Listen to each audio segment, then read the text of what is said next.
Hey, Smarter News. Happy Election Day 2021. I know what you're thinking. Weren't we just there? Didn't we just have an election? I know it feels that way, but it is a new election day.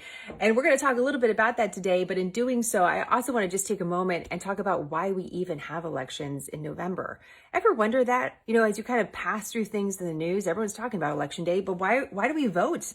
Why do we vote on what is usually the first Tuesday of November? It is technically the first Tuesday after the first Monday in November. That's enough to give you a headache, and I'll explain a little bit about that. So, hope you're having a great day. Maybe you're voting in your state, maybe you're not. It depends. This isn't a federal election day, but this is an election day for many. There could be voting for governor, which we're going to talk a little bit about, or even school board. It's all sorts of different elections are taking place in America today. So why do we vote in November? It actually dates back to a tradition back to the beginning of the country, and it's tied to a couple different things. One is the fact that we were mostly a farming community back then. And so November was described as a Goldilocks period where most of the harvest was done by then and the weather was still good. And normally you had to travel a little bit to go vote. So this enabled people to hit the road. We didn't want to vote on a Sunday because many of us at that time actually went to church, and we didn't want to vote on a Monday, especially at the beginning of the month, because then we were balancing our books. So Tuesday seemed like a sweet spot. Tuesday during a month with relatively good weather, we could take a little bit of a break and head to the polls. But there's something else that happened. In 1844, 1845 is when Congress actually said, we're actually going to set the date for federal elections. In general, the federal government has very little to do with how you vote. It's something we talked about over the last year or so.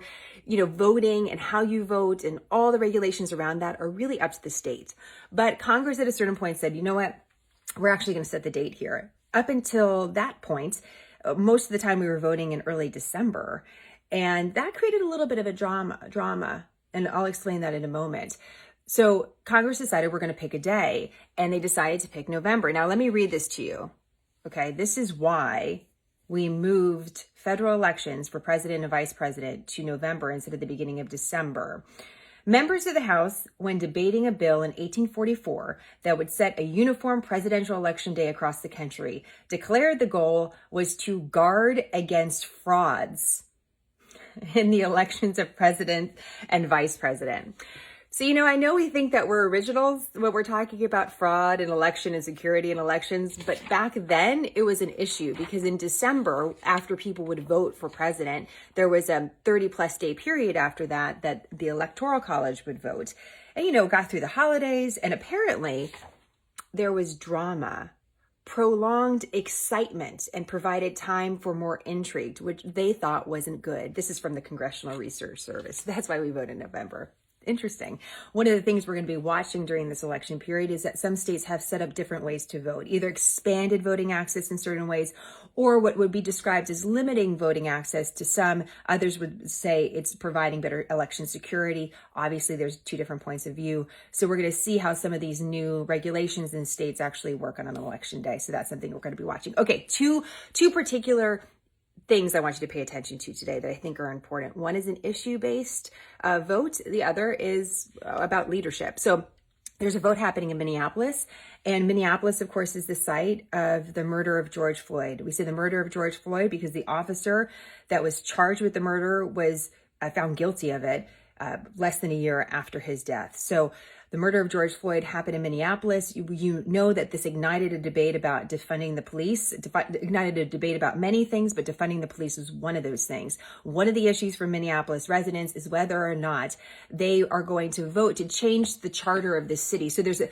part of the city charter that says, hey, we have a police force, and we're going to have a police force, and there's going to be a minimum number of police officers.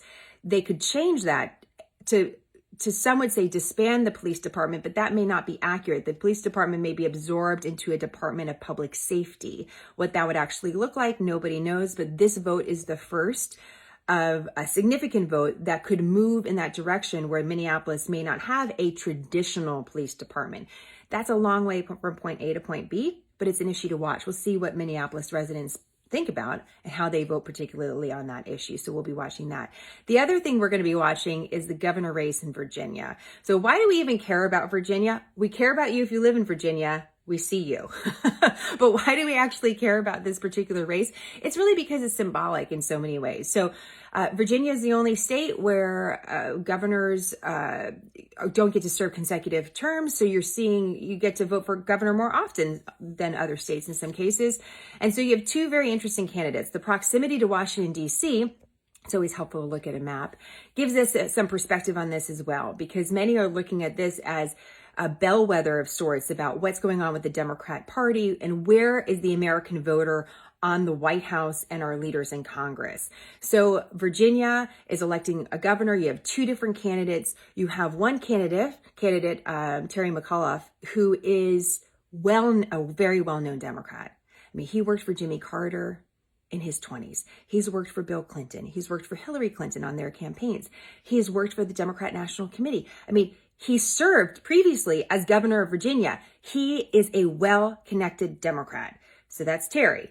Then you have Glenn Youngkin. He is not a politician. He's actually a businessman. He's a Republican. He's never served in elected office, and he is seeking the governorship of Virginia.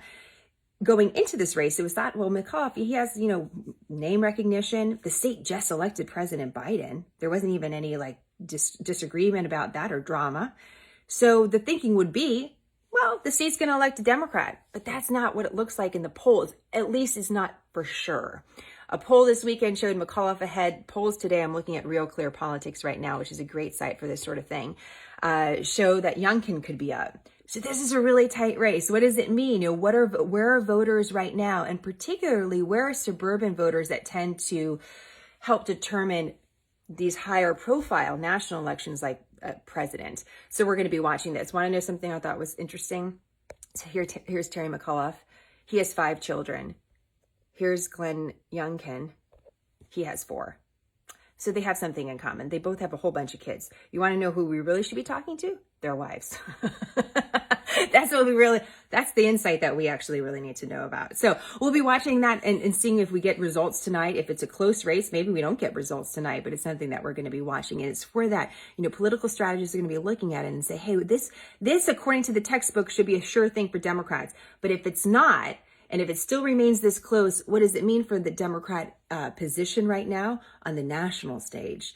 And it'll give Republicans also some insight as well as to what actually works with a state that voted for President Biden. So it'll be interesting to see how political strategists, what they take away from this. Okay, final thing today has nothing to do with American politics, but I feel like I need to mention it to you. Queen Elizabeth, the longest reigning monarch in the world, she's going to be celebrating. She's going to be the first British monarch to celebrate 70 years in February of 2022, 70 years in her position. She's had a couple of days where she went into the hospital. She's been told to rest. She's still doing a lot of stuff on social media. She's still meeting with people virtually. And in fact, this was her just yesterday, apparently, driving around her property, always in style with the handkerchief and the sunglasses. And you know what? I bet she had a matching purse. Bet she did, because she's always got it going on, that Queen Elizabeth. But because this is a little bit different, we haven't really seen her take a break like this in recent years, where it's like, hey, 2 weeks of rest.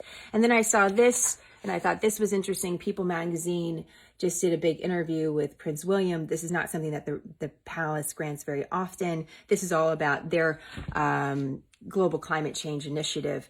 But I just thought it was worth pointing out to you that there is some attention. You don't get a lot from the royal family as far as details go, but there's some attention on Queen Elizabeth. And you can, of course, follow along with the royal family on Instagram and see what she's doing. But because this has been a patch where, she's attended events virtually that she'd otherwise be in person, and she's usually so active, I think it's just an important story to keep an eye on. All right. So those are a couple things we're going to be watching today. We got these stories and more on our website, and we have a couple more interesting stories on a few other topics that we're watching that are going to develop. So we'll keep you posted on that. I hope you have a great day, and questions and comments, let me know. And as always, more on smartnews.com. I'll talk to you later.